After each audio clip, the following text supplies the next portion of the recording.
Shalom saudara terkasih di dalam nama Tuhan Yesus.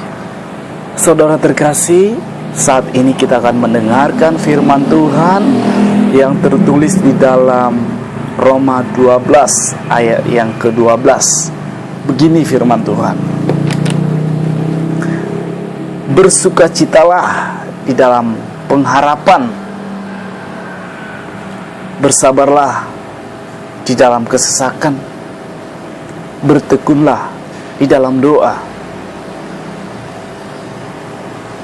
Di sini kita diajak supaya kita menaruh harapan kita bukan kepada manusia, tetapi kepada Allah.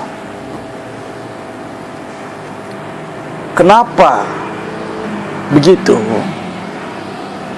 Karena Tuhan tidak ingin kita kecewa. Jika kita menaruh harapan kita kepada manusia, kita akan kecewa, saudara. Itu yang pertama, poin yang pertama. Yang kedua, bersabarlah di dalam kesesakan. Jika kita mengalami kesesakan, itu adalah hal biasa.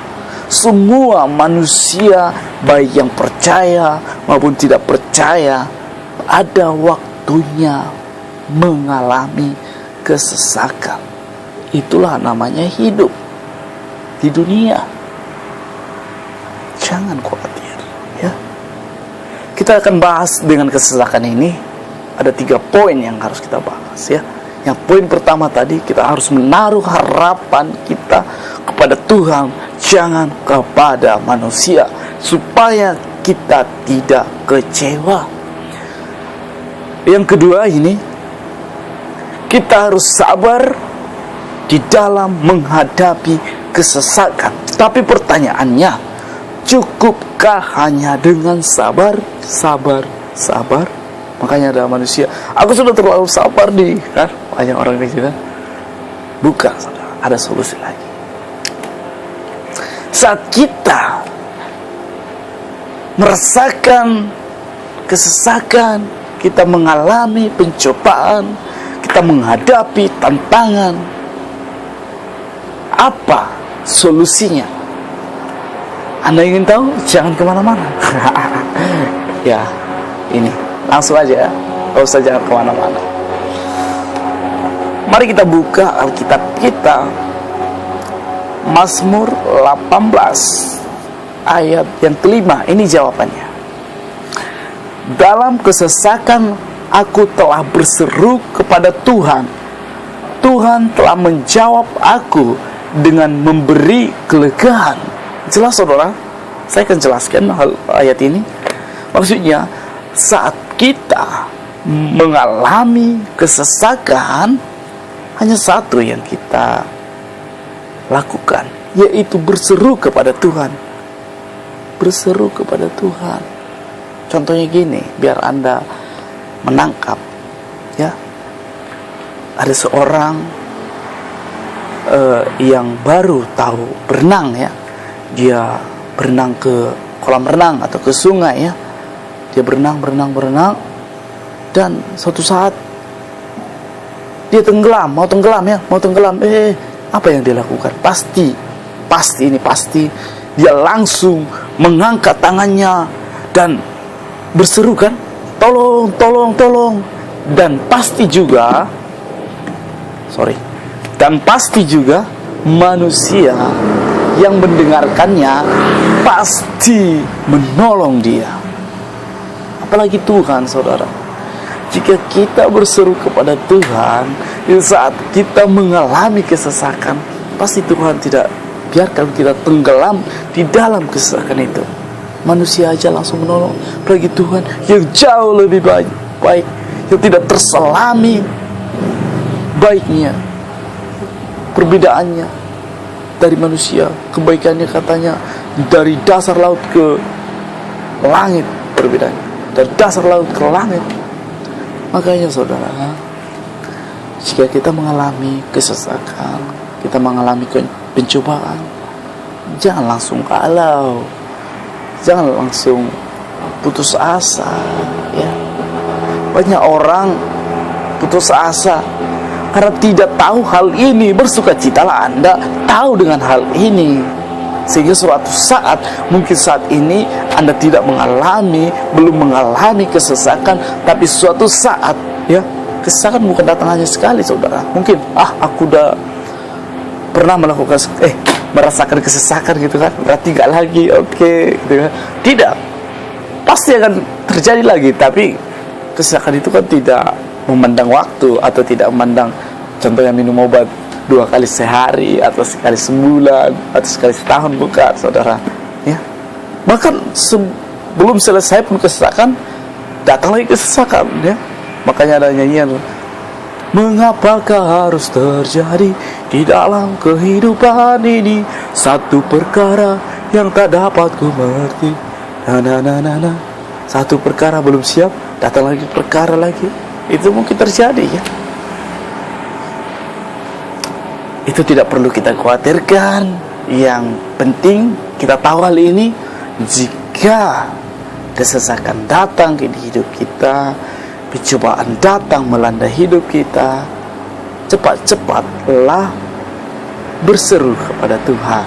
Tuhan pasti memberikan kelegaan. Kata Mazmur 18 tadi, ya, aku telah berseru kepada Tuhan dan Dia beri kelegaan. Jadi jika Anda sudah berseru langsung, barulah Anda kutip atau Anda rimangi yang di Roma 12 ayat 12 tadi, yaitu bersabarlah di dalam kesesakan. Setelah kita melakukan tanggung jawab kita. Tanggung jawab kita adalah berseru. Setelah berseru, sabar aja, gitu kan. Tenang aja, jangan usah memikirkan perkara itu lagi. Lanjutkan aja urusan kita, ya. Oke, saudaraku, mengerti ya, saudara? Itu poin ketiga, yaitu bertekunlah dalam doa. Doa itu sangatlah dahsyat, saudaraku. Sangatlah berfungsi bagi kehidupan kita. Doa akan mengubah segala sesuatu. Doa itu adalah komunikasi kita, supaya kita lebih dekat lagi dengan Tuhan, supaya kita lebih dibangun oleh Tuhan, supaya kita lebih cinta dengan Tuhan, supaya kita lebih dekat bersekutu dengan Tuhan.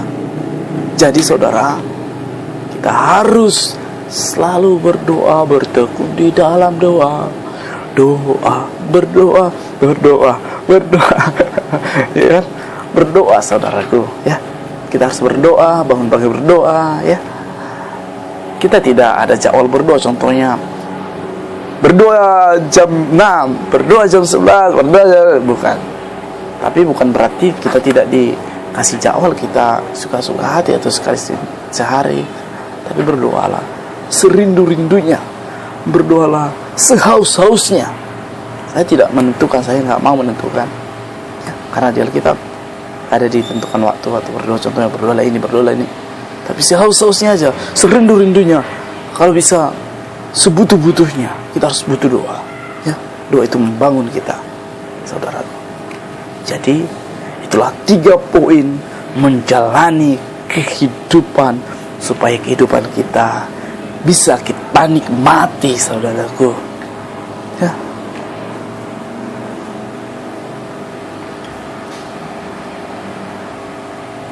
Banyak orang yang nggak tahu dengan hal ini, sangat takut dengan kesesakan. Makanya banyak orang kalau sudah ada kesesakannya, ya, dia sangat galau, cemas mukanya. Gini kan mukanya, jadi ya.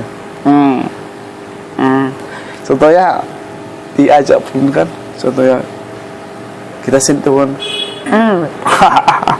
ada orang gitu, saudara. Kita udah tahu, oh ini dalam kesesakan. Anda bisa cerita, ya, bagaimana mengatasinya. Berserulah kepada Tuhan, katakan demikian, ya. Jadi saudara, saya sudah yakin dan percaya setiap orang yang mendengarkan ini tidak lagi takut dengan kesesakan.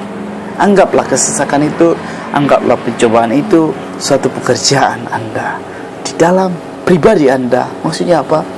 Jika saudara tidak mempunyai pekerjaan atau lama menganggur ya, pasti Anda merasa bosan. Hidup ini bagaikan monoton ya. Begitu juga kalau tidak ada kesesakan ya. Hidup ini akan monoton nanti, monoton. Tapi jika ada kesesakan sekali-kali atau suatu waktu, itulah yang membuat kita kadang dekat dengan Tuhan, berseru kepada Tuhan, dan semakin rindu, cinta, percaya kita akan menikmati mujizat Tuhan. Kita bisa rasakan pertolongan Tuhan, saudaraku. Jadi hadapi masalah. Come on problem, I pack you, bro ya. No, tapi kita jangan sepele. Contohnya ada masalah, gampangnya itu bisa kita katakan demikian, tapi di dalam hati lah ya. Jangan ada masalah, ada orang di situ kan pura-pura kita sombong. Masalah gitu gampangnya itu tiba-tiba pesek. Bisa kita katakan masalah, di mana kesingatmu, ya kan, kata firman Tuhan. Tapi saya yakin dan percaya itu kita katakan di dalam hati. Hai masalah, di mana kesengatmu? Mari sini. Amin. Hadapi dengan iman. Come on. Itu saja. Jadilah jadi sejati di dalam Tuhan. Jangan takut sebab Tuhan besertamu. Haleluya.